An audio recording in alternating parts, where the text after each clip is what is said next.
Hello and welcome to Sunrise Cardcast, your one-stop podcast shop for all things hockey cards. My name is Eric Andrews, also known in the hobby as Hammerhawks, and I'm joined by my co-host and fellow hobbyist Aaron Goldstein, better known in the hobby as Crease Collector. So for this episode, we just wanted to play catch up a little bit, as the last few episodes have been fairly focused subjects, and that's kind of prevented us from keeping you guys updated on some things in other areas in the hobby. So the first thing, this actually just happened as of the afternoon that we're recording this. So this is very, very, very fresh hobby news. But as soon as we saw this, we knew we wanted to at least mention it because it's very interesting, at least in my opinion. And that is, if you guys have not heard, that Leaf Trading Cards announced that they are filing the hobby's first ever lawsuit against a player for refusing to honor his commitments, both Leaf and its patient customers. And I guess we don't necessarily know for sure since they didn't say, but I would assume that that would mean that the player was not signing their autographs that they'd committed to, whether that be on card or stickers or whatever it might be. They just were not signing the autographs that they had contractually agreed to sign. So yeah, just kind of an interesting thing there. I mean, like I said, this is the first time that's ever happened in the hobby. So it's going to be really interesting to just keep tabs on that moving forward. And yeah, I mean, like I said, I was just flipping through Twitter and came across their tweet and was just like, whoa, like that's not something that you necessarily expected to ever see happen. So yeah, it just kind of caught me off guard and definitely very interesting. Aaron, what were your thoughts when you heard about the news? Yeah, like you said, I mean, it just kind of dropped right now. So it's kind of fresh news for sure.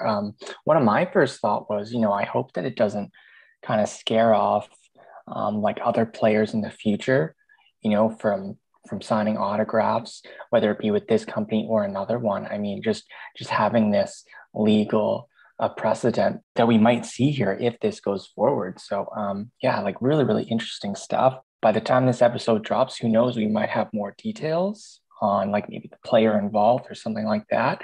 But as far as right now is concerned, we're kind of in the dark about that. We'll update you if any information comes through, but just a really odd scenario, because we've talked with people from the hobby in the past about this sort of stuff, how, whether it be Leaf or Upper Deck or whoever, once these cards are sent off to these players, it's kind of like a hands-off approach usually. These players will return the cards in due time. It might be on time, late, or sometimes the cards don't get signed.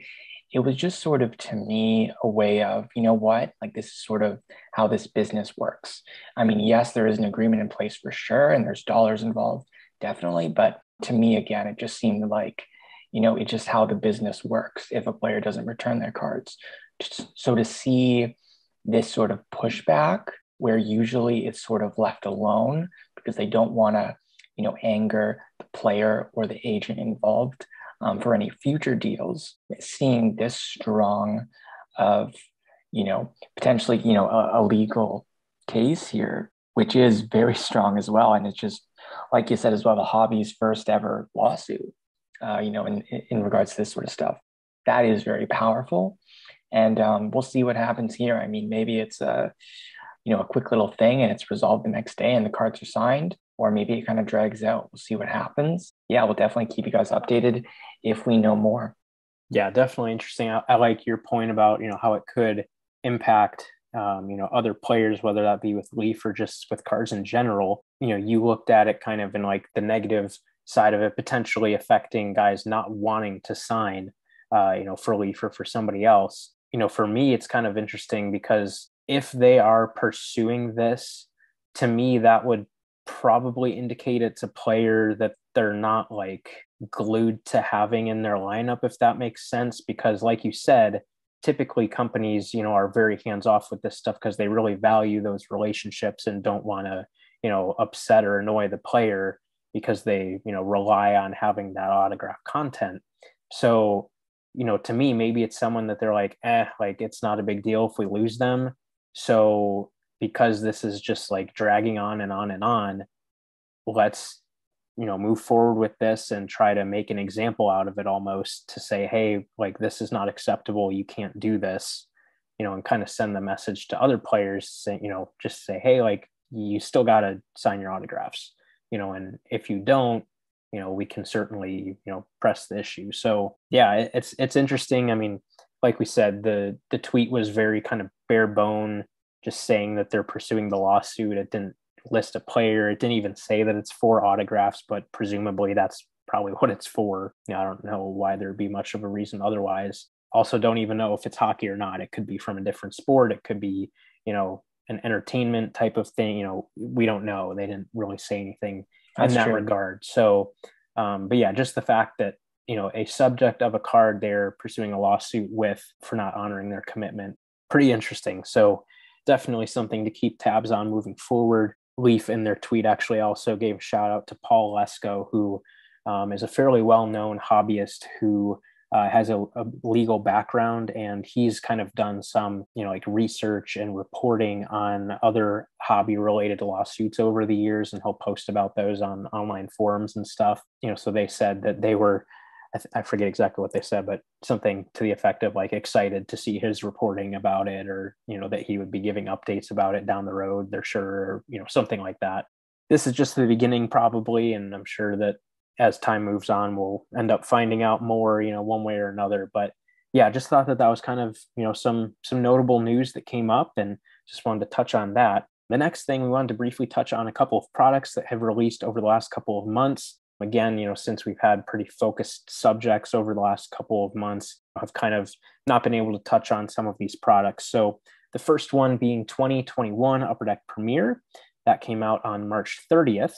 And we're not going to go super in depth on Premiere or the next product, but just kind of touch on some notable things with the product.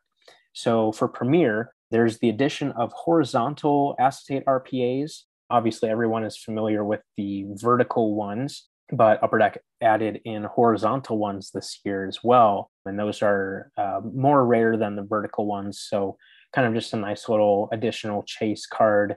And there are parallels of those as well. And then also there are rookie Paramount auto patches, just kind of another additional, rookie auto patch type of insert set.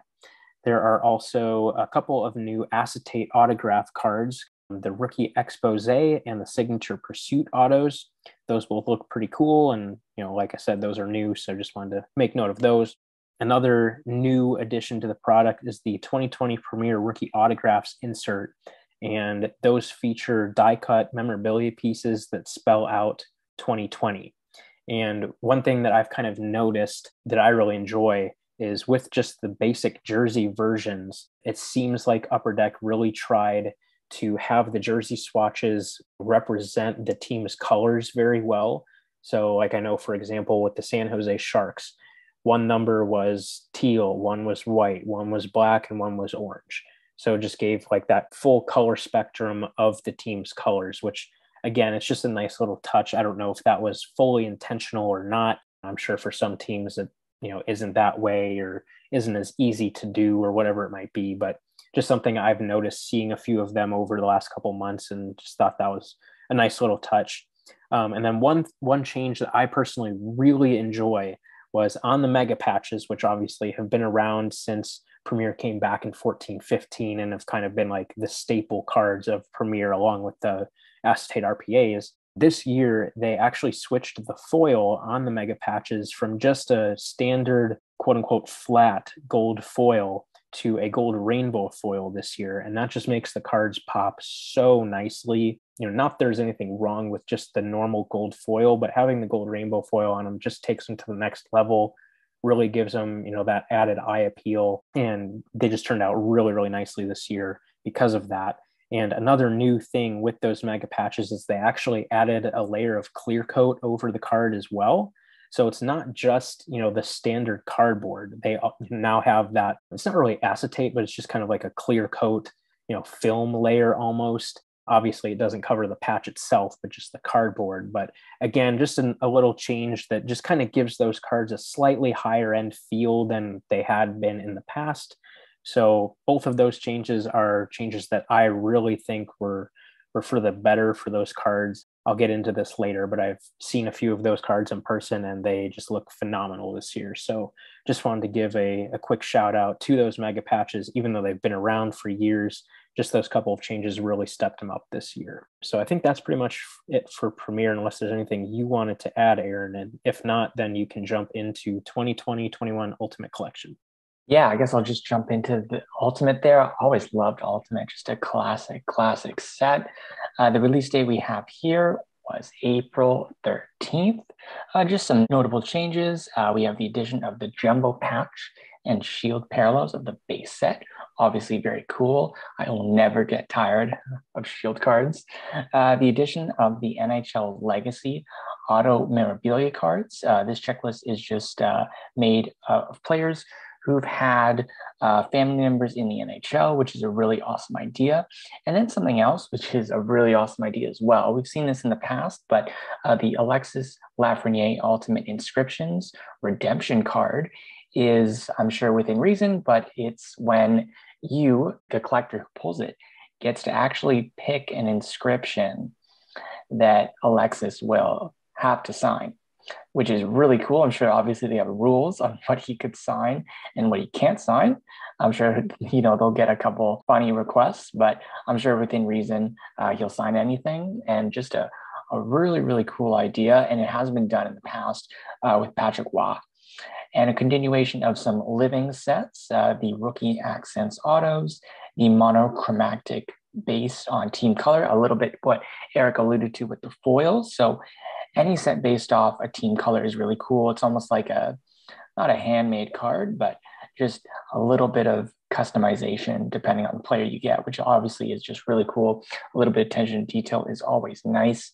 The 1997 Ultimate Legend Signatures is back.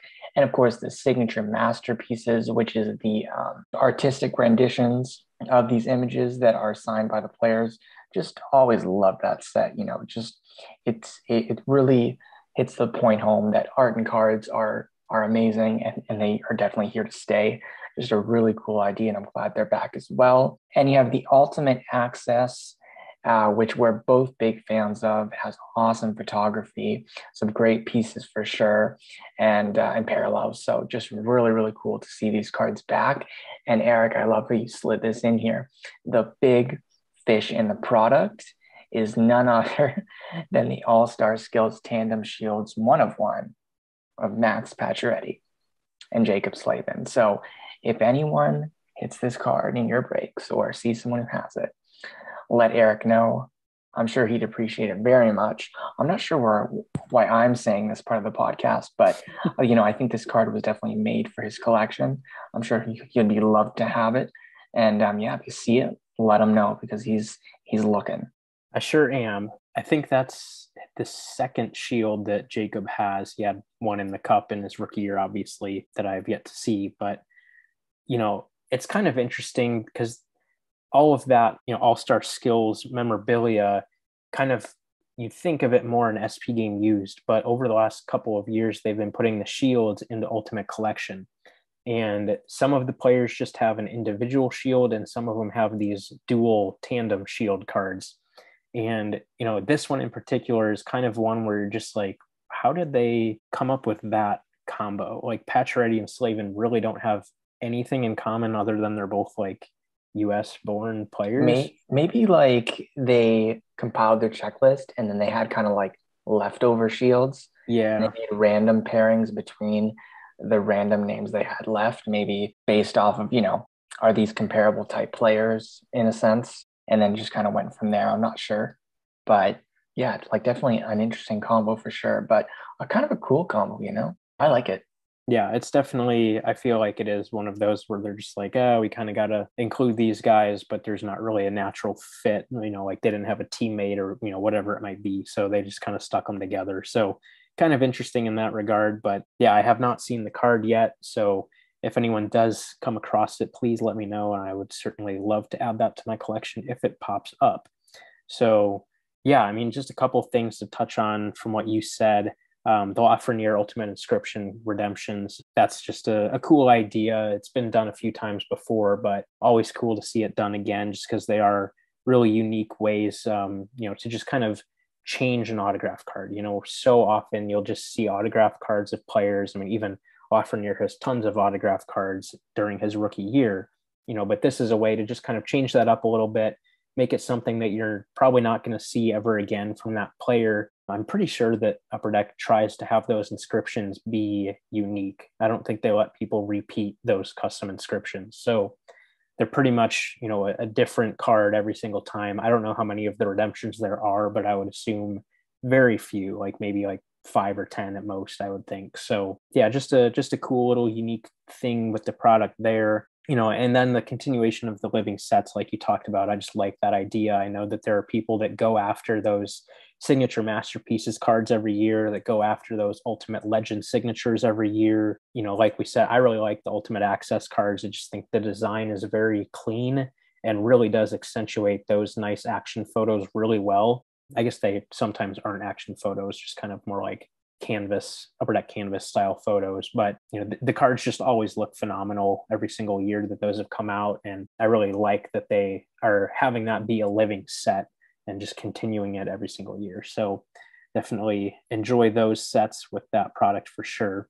And then moving on to the last part of the episode, and it feels like we haven't been going that long, but this last part will be a little bit longer. We're just going to get caught up a little bit on some of our more recent pickups. Not everything, just kind of the more notable stuff, just because, if we went through everything, at least for me, I've gotten a few very, very, very cheap parallels and things like that that aren't overly interesting. So I won't bore anybody with those, but we'll just stick to the more notable stuff. I have a bit of a longer list here, and then Aaron just has one highlight for him, but we'll start off with mine. And these aren't necessarily acquisitions that came in the mail, just because I already had them. That being cards from the 2003-04 Topps Pristine group break that we just did in episode 58. If you guys missed that, there were a few cards that were pulled in the break that I need for my set that I'm working on. And so, knowing that, I reached out to the people that had gotten those cards and just saw, hey, would you be able to, work out a deal so that I can cross this one off for my set and just hang on to it rather than shipping it to you and then working something out down the road. So thankfully, out of all of the cards that I needed that I pulled in that group break for people, everybody was able to work something out with me that I got to keep the cards that I wanted and needed. So that was awesome. So I'll just go through the list a little bit here and just highlight the things that I ended up keeping. First thing being the Dan Hamhuis rookie card that I got from Ryan Bernicki. I just sent him a Jose Theodore base card that I had pulled in the personal box break of Topps Pristine earlier this year. Antoine Vermette rookie from Natural Matte Trick. We actually worked out a deal where, if you guys remember the Alexander Semin rare refractor out of 59 from the first box, he essentially just bought that card off of me, and then we factored the Vermette into the price. So kind of like a trade sale there, but he's a big Capitals fan, so I know he's very excited about getting that Semin refractor, and it's certainly a beautiful card. Next one, got the Greg Campbell uncommon rookie from Greg T. We just worked out a trade for a goalie base card that he wanted in exchange for that, so that was super quick and easy. One of the ones that was my favorite, just because there were kind of, more pieces involved and a little bit more involved of a negotiation. Not that it was difficult, just it took a little bit longer because there were more parts involved. Dak T-Mac fan cards and I worked out a deal where I got the Tyler Arneson Blackhawks base card, the Tuomo Ruutu uncommon rookie card, and the Tuomo Ruutu uncommon refractor in exchange for the Glenn Murray veteran base refractor out of 59 from the first break. So just kind of a cool deal there. You guys might remember when I pulled the Ruutu refractor that I was like, oh, that'd be a cool card to keep. I, met him when I was a kid and stuff like that. So it doesn't fit into my set, but it was just kind of one of those where it's like, hey, if we can work it out, great. And Dak T-Mac fan cards actually was a big fan of Glenn Murray back in the day. I think he said that he would play as Glenn Murray on NHL EA Sports a lot and would have him on his team. So he was like, yeah, like I'll pick up that card and you can keep the ones that you want. So that was kind of just like a more fun trade, a more involved trade, with more pieces than the others. The next one, Brad Rutherford and I worked out a deal that I got to keep the Eric Stahl rare rookie card, which is obviously a really nice one for my set since it's, as the name would indicate, one of the more rare cards, the rarest version of the rookie cards, numbered out of 199. And obviously Stahl is one of the bigger names in the set. So being able to get that one and cross that one off the list for me was great. And then finally, the big one, Shufu and I worked out a deal where I'm getting to keep the Marc-Andre Fleury uncommon rookie card. And the only reason why that's happening, he is a Penguins fan and wants the card for his collection. So what I proposed is, hey, I'll go online, I'll find one, I'll buy it and have it sent to you. And he was good with that. So I get to keep the one that I pulled myself, and he still gets to get a copy of the card for his personal collection. So that just worked out really nicely. Obviously, great to be able to cross off that card for the set, being one of the more notable cards. So just was grateful that he was willing to work with me on that because I know he really wanted the card. So kind of the best of both worlds and a win-win for both of us. And then not that it involves me really, other than obviously shipping out the cards, but I just wanted to share that Ryan Bernicki and Name were able to work out a deal for that Jordan 2-2 jersey numbered uncommon refractor card so that it is going to Name's collection. Name is sending the copy that he already had in his collection to Ryan, in addition to a little bit of cash to make up the difference for, the jersey number premium. So just wanted to share with you guys that 2-2 jersey number card is finding its way to its rightful home with Name. Obviously, that's really exciting, being able to find the right home for cards. So just wanted to make note of that. So that's all the Topps Pristine stuff. Aaron, is there anything there that stuck out to you or you want to comment on?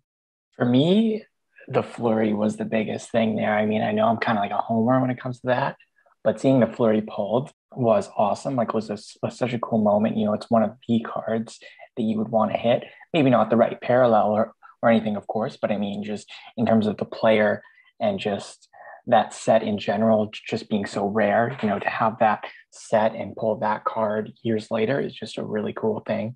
So I'm just glad that you were able to keep that copy for your collection and obviously have the video and audio to relive that moment, which is really cool. So that to me is just a highlight. And also Name just getting that jersey number 2-2 for his collection is just awesome. I know he loves the player and I know he really enjoys picking up those little oddball ads. So jersey numbers are really cool additions. Like, I do that as well, so I kind of get it. And so seeing that again just pulled many years later is just so cool. And, to pull it by, if I may say so myself, a pretty awesome guy in the hobby, knowing that, he will work with the parties involved, to get them all together and to make sure, hopefully, a deal gets done and the card could be appreciated, So although it was a group break, I mean, it's really cool that everyone could get, for the most part, something that they really enjoy, and just witnessing that was really cool. So it was awesome. Yeah, definitely agree with you there. Like I said, great to be able to get that card into Name's collection and help broker that deal. Just great to be able to do that kind of thing. Moving on to the actual mail days for me of late. Again, just kind of touching on some of the more notable stuff that's come of late. The first ones are kind of interesting because they're not necessarily cards that I would typically just go out of my way to acquire. But when we were talking about these cards with Billy on the Upper Deck Series 1 review, and just kind of talking about those and thinking about the insert set and stuff just kind of made me really appreciate them a little bit more. And looking at the checklist, I was like, there's a couple players that I wouldn't mind having these cards of, again, even if they're not like must-haves for the collection, they'd be kind of cool to get, but didn't really think much of it. It was just kind of whatever. If it works out one day, cool. If not, no biggie. So fast forward, and I actually found both of the cards for very good prices on Facebook, and those being the Upper Deck 25th anniversary jersey cards of Marc-Andre Fleury and Patrick Kane. So again, those are cards that I was able to find on Facebook for very, very good prices. I want to say that they were each around like 30 Canadian shipped or something, which for these cards is quite good. I think they tend to go more around like 50 or so, 60, somewhere in there. So being able to get each of those for $30 Canadian was quite good. And I figured at that price point, why not pick them up for my collection? So definitely glad to grab both of those. Aaron, I know that you probably like the Flurry more than the Kane, but oh, absolutely. Yeah, just very cool cards. I like they brought back that original Upper Deck game jersey design, and obviously getting it with current players is really cool. So nice little kind of more random additions for my PC, I guess. Not something I would go out of my way to grab typically, like I said. And continuing that theme, probably even more so, I would say, these next couple editions are very much random editions. But when I saw them, I was just like, I don't know what it is about these. I just really like them and I'm going to grab them. So they're both from the same set, which is kind of why, I ended up getting the second one as well. But the first one, and these are both from 0809 in the game Between the Pipes, which I know a lot of people really like the Between the Pipes series. Aaron, I know you loved that product as well. The first one is a supersized pads gold, which has a print run of 10 of Jerry Cheevers for the Boston Bruins. And it has a very nice pad piece there, just a big piece of old leather, has some nice wear on it, kind of has like a little seam on it. So just a really nice card. Again, saw it on Facebook for what I felt was a pretty good price. So and the card just spoke to me. So I grabbed it.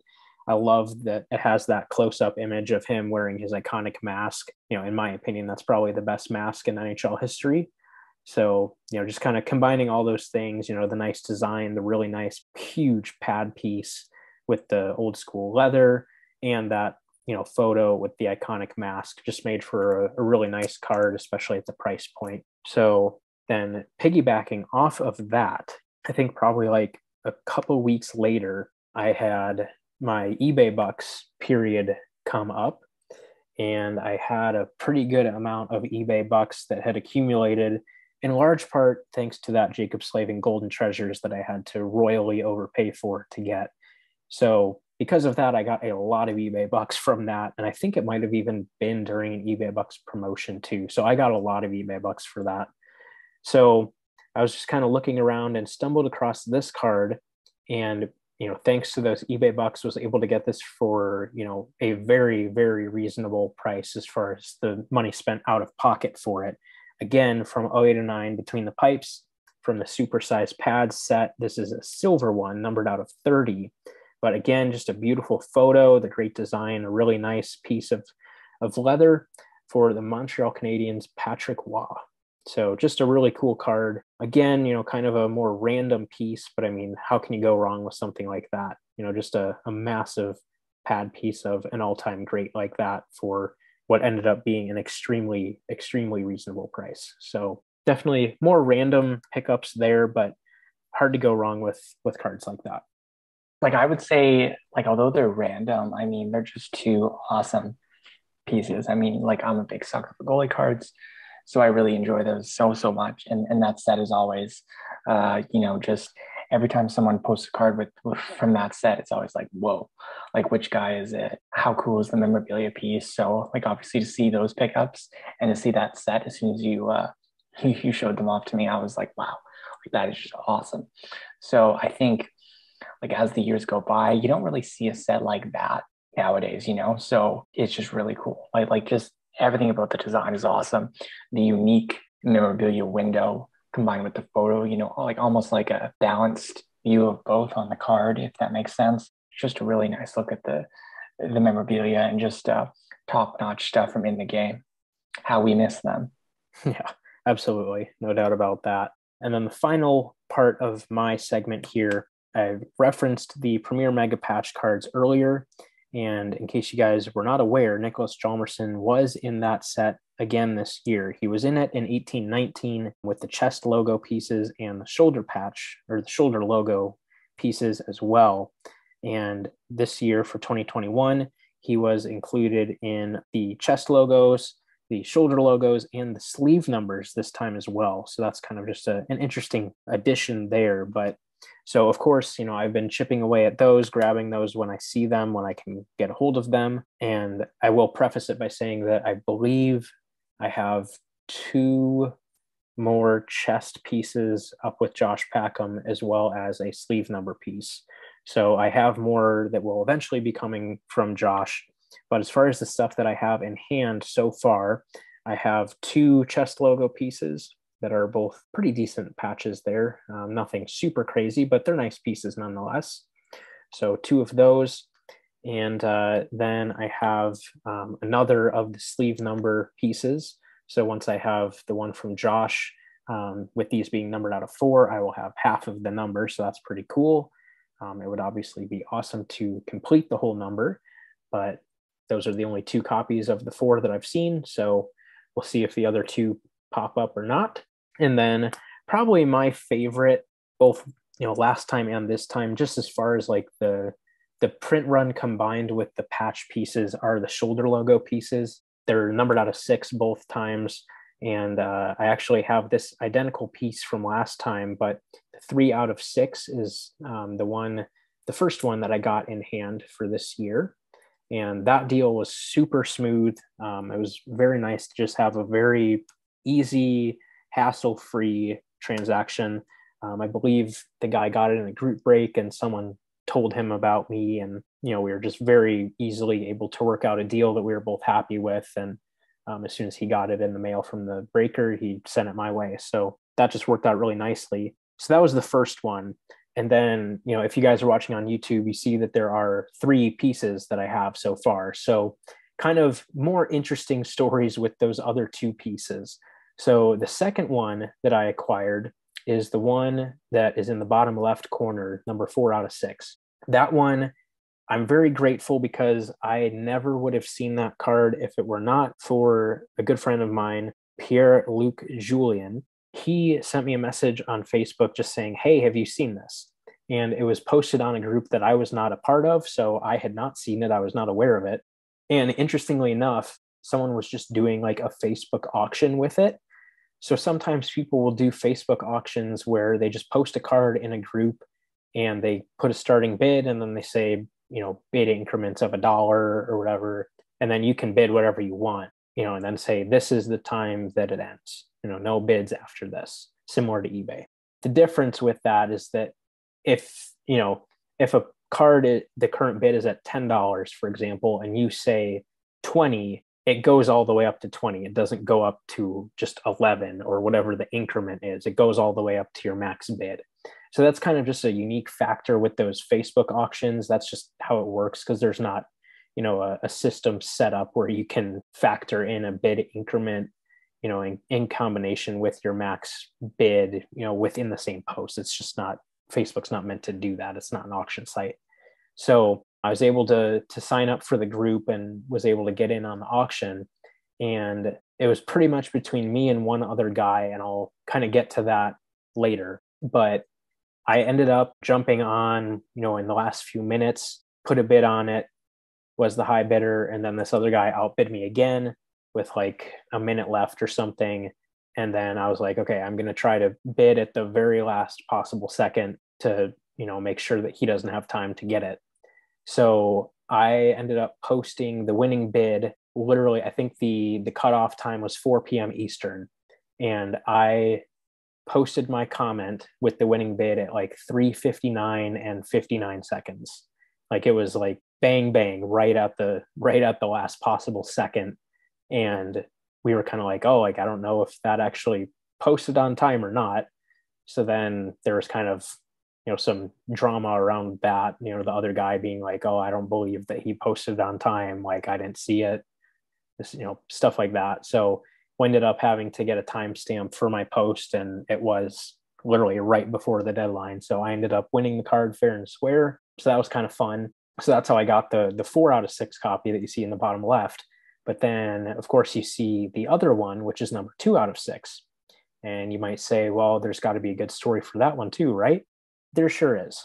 So going back to said other bidder, he actually had gotten that card in a group break.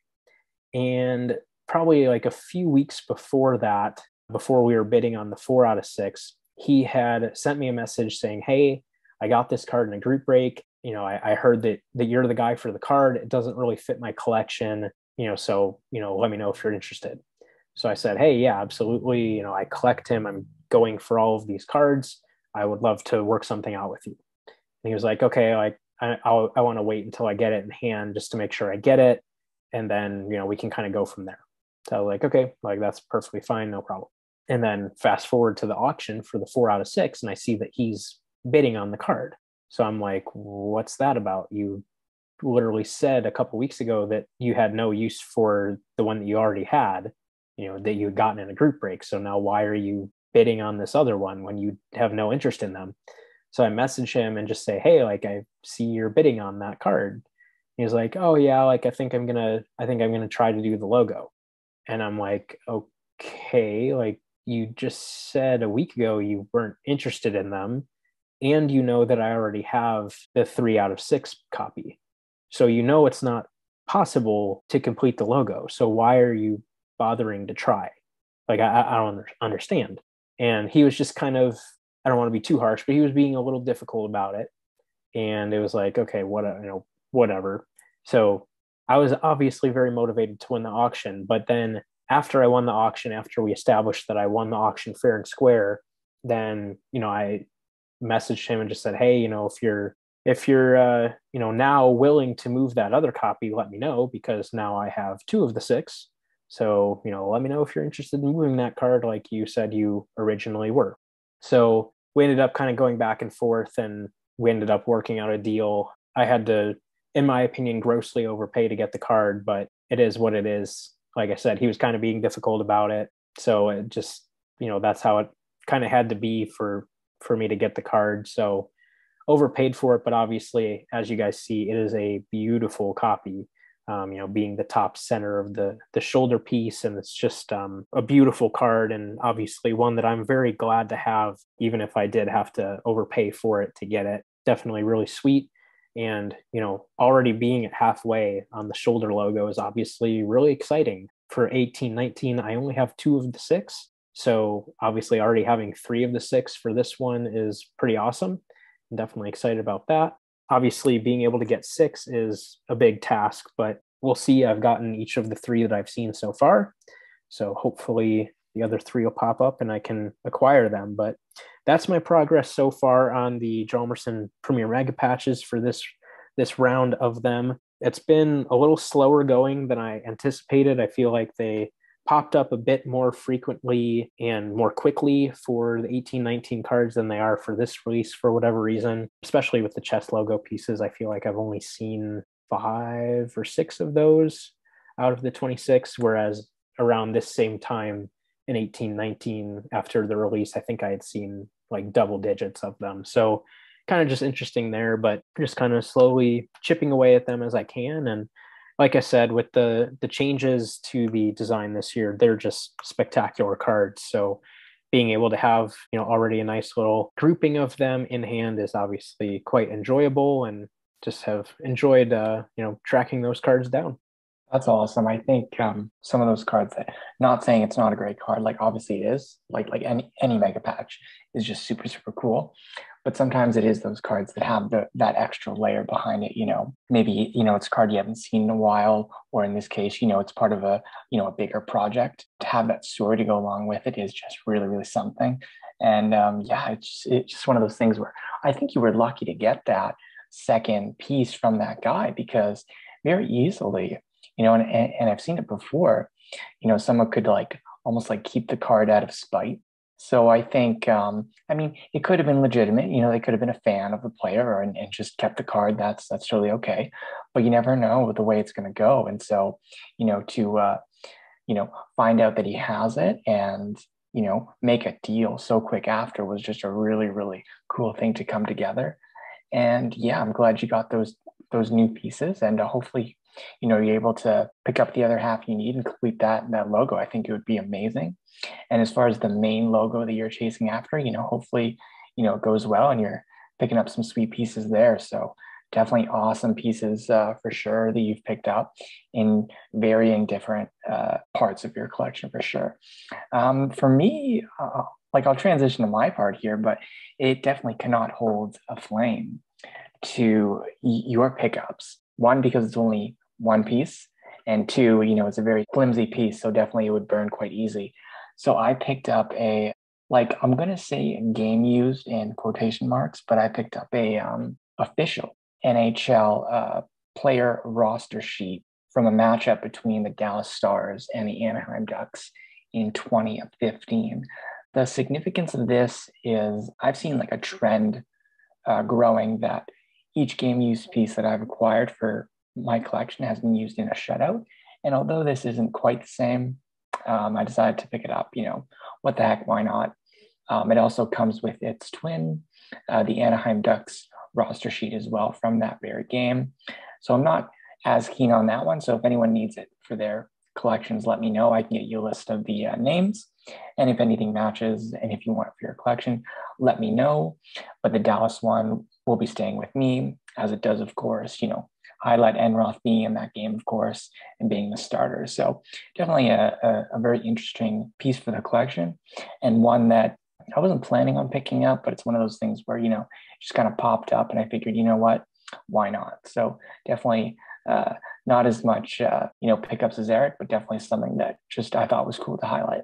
Absolutely. I mean, we talked about this before we started recording, but it's one thing to get like a game worn jersey or a game used stick or whatever it might be. Those are amazing pieces, but since there's something that you see pretty often, they don't necessarily have that super interesting factor behind it.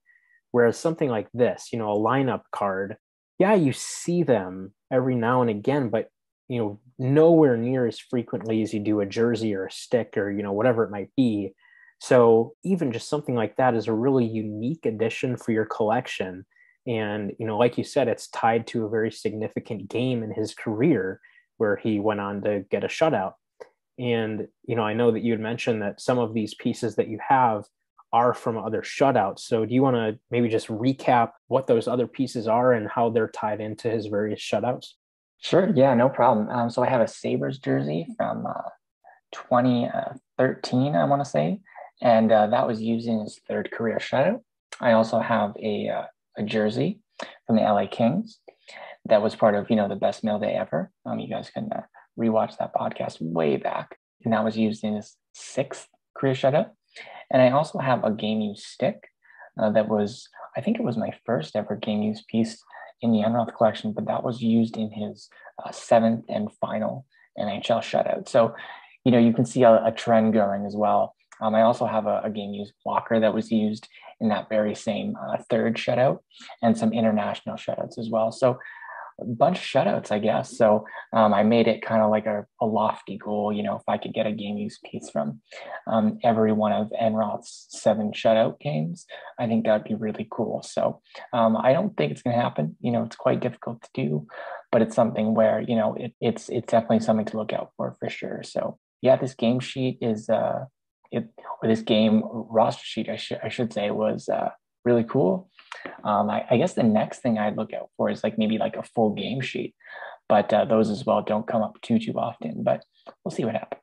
Yeah, very cool. So with this, you now have pieces from the last 3 shutouts of his NHL career, which is pretty cool too. So you just gotta circle back and get what 1, 2, and 4, I believe. Yeah, 1, 2, and 4 would be the last few I would need. So we'll see what happens with that. Yeah, so I mean you're over halfway, so that's a certainly a good start for sure. But yeah, I mean just such an interesting piece. I mean, I know I don't have any lineup cards in my collection, so that's just like we said, it's a unique piece. It's something you don't see every day, and maybe there isn't a ton of value to it, or whatever it might be, but it's just another different thing to add to your collection that kind of just adds another layer. It's cool to get cards, it's cool to get whatever it might be, but to get something that you don't see every day, it just is a pretty cool thing to add. So I'm assuming for you, as your first lineup card in your collection too, right?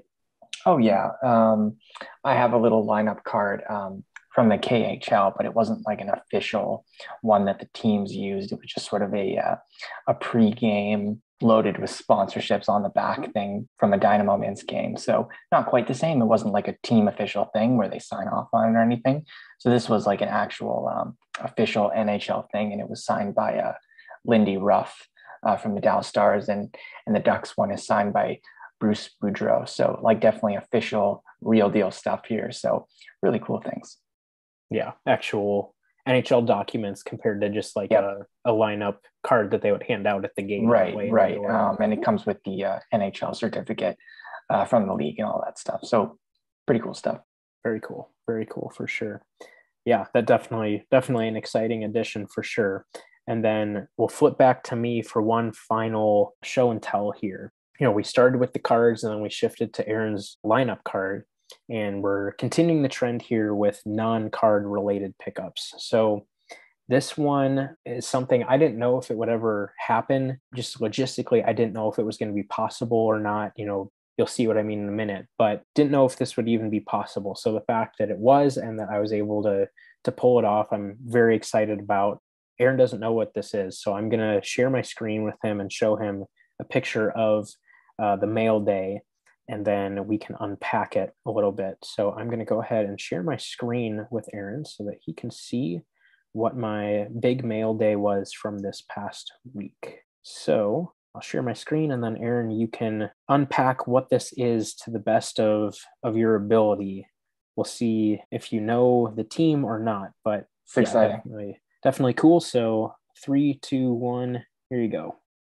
Okay, so I definitely don't know the team. There's no name bar on the back, which makes it very tough to kind of narrow it down. I believe it's the ECCHL from the badge on the back.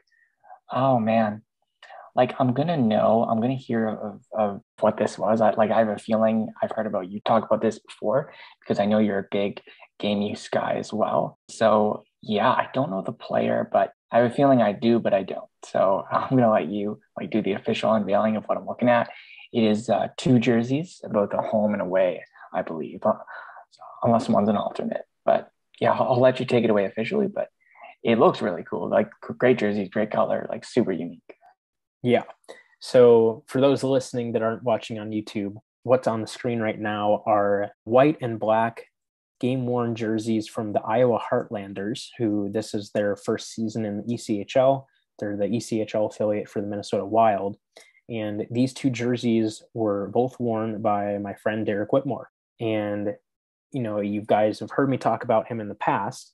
And he had a fairly lengthy professional career, at various levels in North America and in Europe.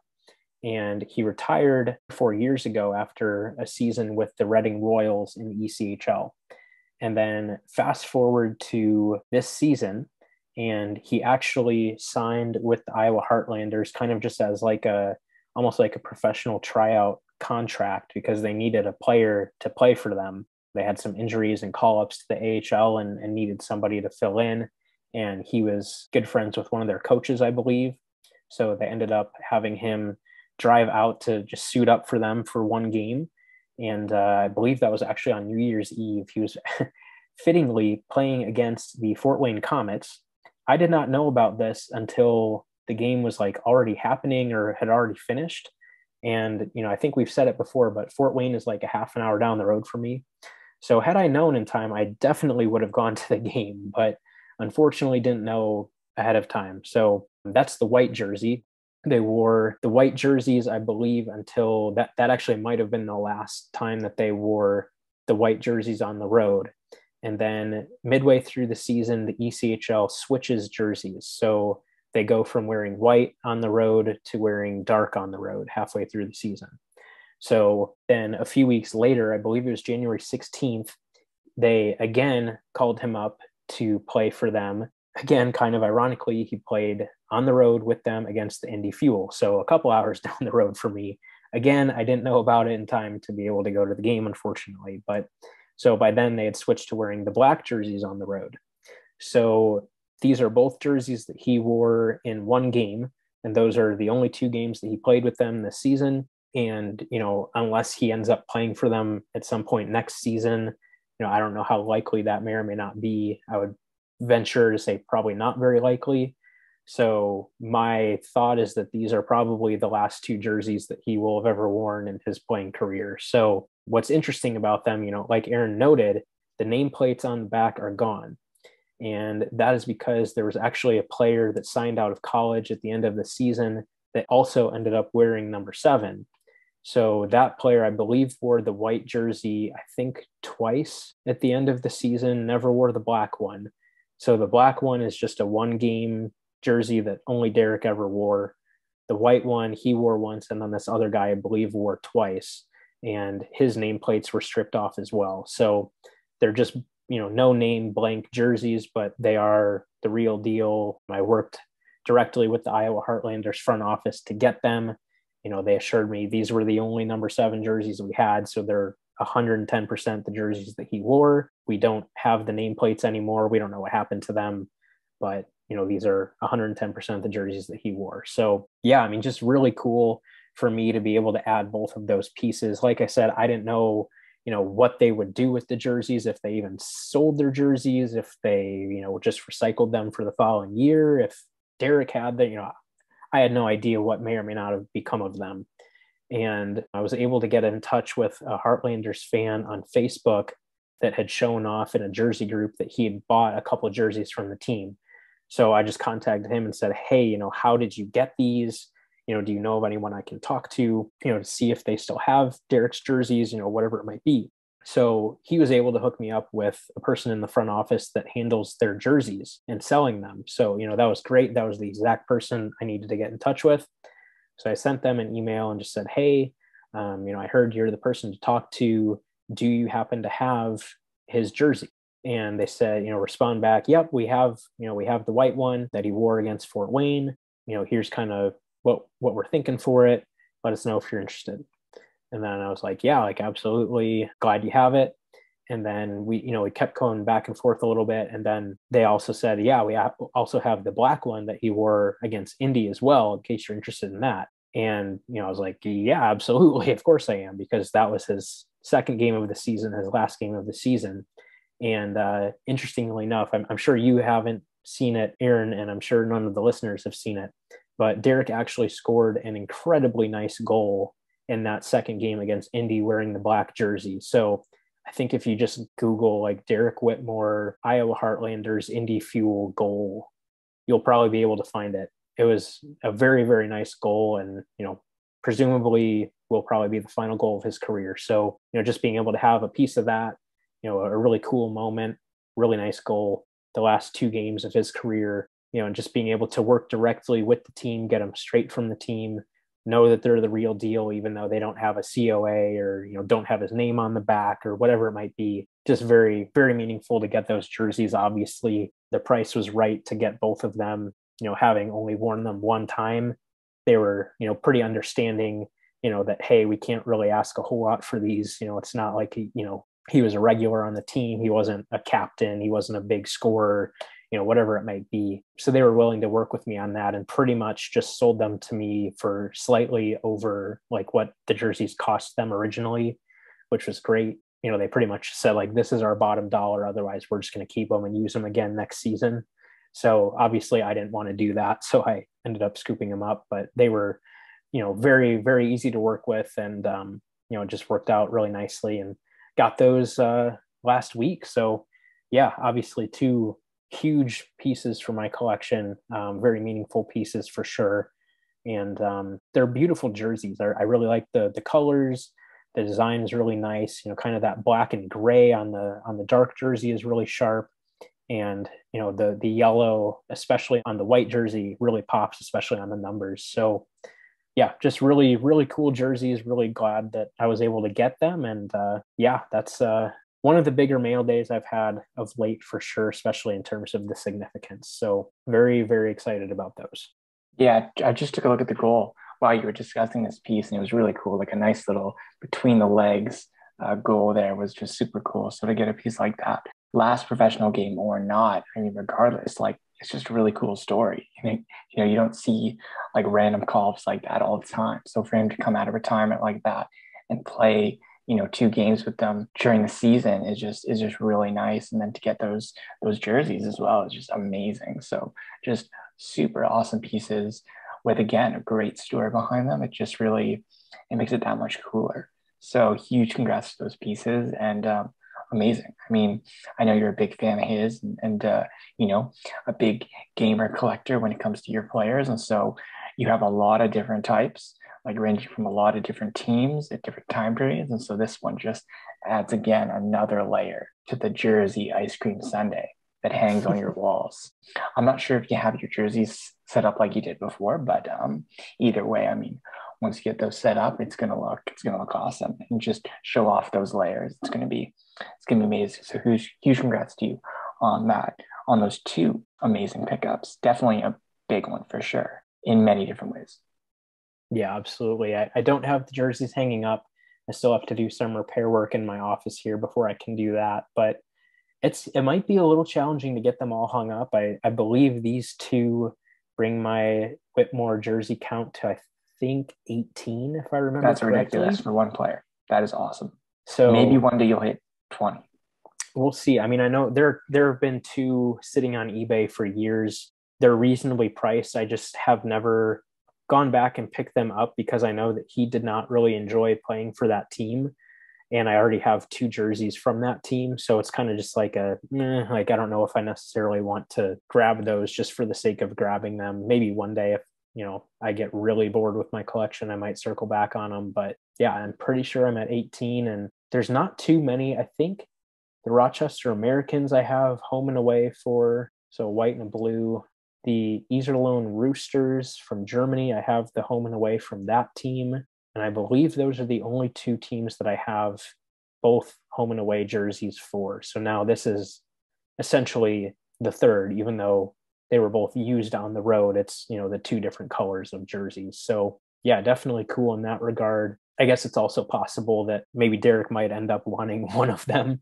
So I might end up moving one of them to him if he wants one of them. Haven't really talked about it too much with him at this point, but he knows I have them. So if he ever, wants one of them, I'm sure we'll figure something out so he can have them, because I know he really likes collecting his jerseys as well and likes having every team represented if possible too. So being that these are the only two jerseys for the Heartlanders that he wore, if he wants one of them, then, I'd certainly entertain working something out with him for that, just because I know that would be meaningful for him as well. So we'll see. That total count might end up dropping down by one, but we'll just see what happens. But yeah, they're beautiful jerseys. I feel like you don't see yellow incorporated with jerseys super often. I mean, you do, Boston, Pittsburgh, teams like that, but, it's nowhere near as common as like a red or a blue or a black or, something like that.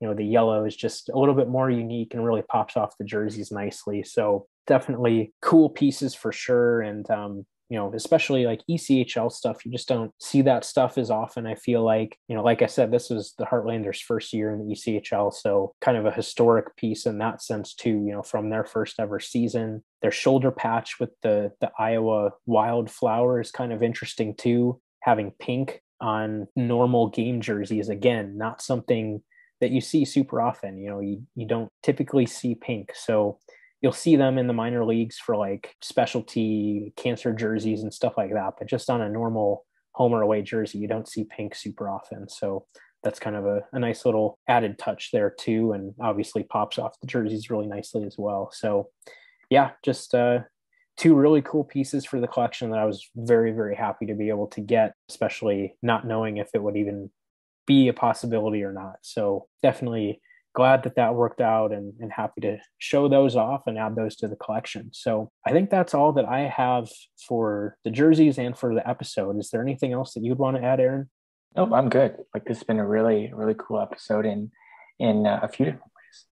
For sure. Yeah, I know coming up, we've got a couple of pretty interesting products coming out soon, with President's Choice Solid Gold coming out, I believe this week. So that by the time this episode's out, it's probably already come out. Hopefully we can talk about that in the future. We'll see if we can get Dr. Price on to talk about that. I know 2020-21 Upper Deck Stature is coming out soon as well. That's a second year product, but it was very, very well received in its initial release in 1920, a product that we both enjoy and have cards from. And so I'm sure we'll touch on that as well. And then I know early June is the Spring Expo. It sounds weird to call it the Spring Expo when it's in June, but I mean, it's coming. And Aaron, are you going to that at all? I will be. Okay. I still got to figure out like which days exactly. I have the weekend pass, and that'll be for Friday, Saturday, Sunday. I'm not sure if I'm going to go all 3 days, but I'm definitely going to try. I'm still getting my schedule worked out, but I will definitely be there at some point. So that's definitely coming up soon. So we're really excited. I'm not sure what my plan is yet, but definitely just enjoying the sites and all the cards. And yeah, like, it'll be amazing. Okay, great. Well, then we'll have an expo recap episode at some point in the near future as well. I know he's been mentioned a couple times already, but I know Josh Packham will be there and you guys will be meeting up. And I know Billy Celio from Upper Deck will be there, and I'm sure you guys will we'll connect and hang out there. Billy asked me, I think like a week or two ago, if I was going, and I said no. And then he just joked that the two of you would have to have all the fun without me. So yeah, obviously that'll be, I'm sure, a lot of fun for you. I know you enjoy going every time that you have gone. One of these years, I will get up there. I promise. I would love to go. Just a bit of a logistical issue for me trying to get time off and travel internationally and stuff like that. So, but one year I will go. We will meet in person and actually, get to hang out and do that. But one day, yeah, one day, probably like episode like 3,000 or something. But yeah, I think that'll do it. Just to give you guys a little bit of a preview for what's to come over the next few episodes. The last episode 58 with the Topps Pristine group break, that went really well. If you guys didn't catch that, I would recommend you go back and watch. There were a lot of nice cards pulled in that. And I know everyone that was involved really enjoyed that. I do still have a couple of boxes left that I would consider doing group breaks with. And I know some people from the group break last time have already expressed interest in doing it again. So, I'll throw it out there, pitch the idea, get the seed planted, that if you guys are interested, we'll probably try to do another group break for a box of 0304 Topps Pristine at some point.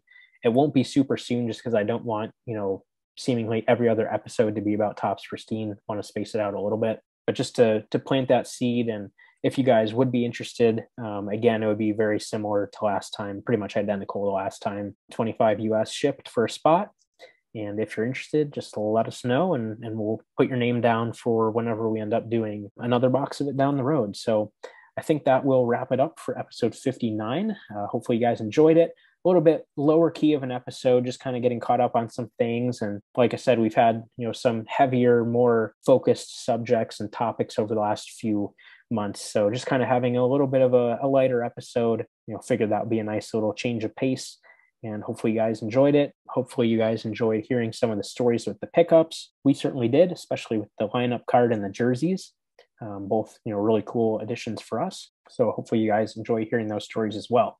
So with that, please be sure to follow us on social media. We can be found on Facebook, Instagram, and YouTube at Sunrise Cardcast, and on Twitter at Sunrise CC. Please also be sure to subscribe to the show on your podcast platform of choice to make sure you never miss a future episode. Till next time on Sunrise Cardcast, keep collecting those hockey cards.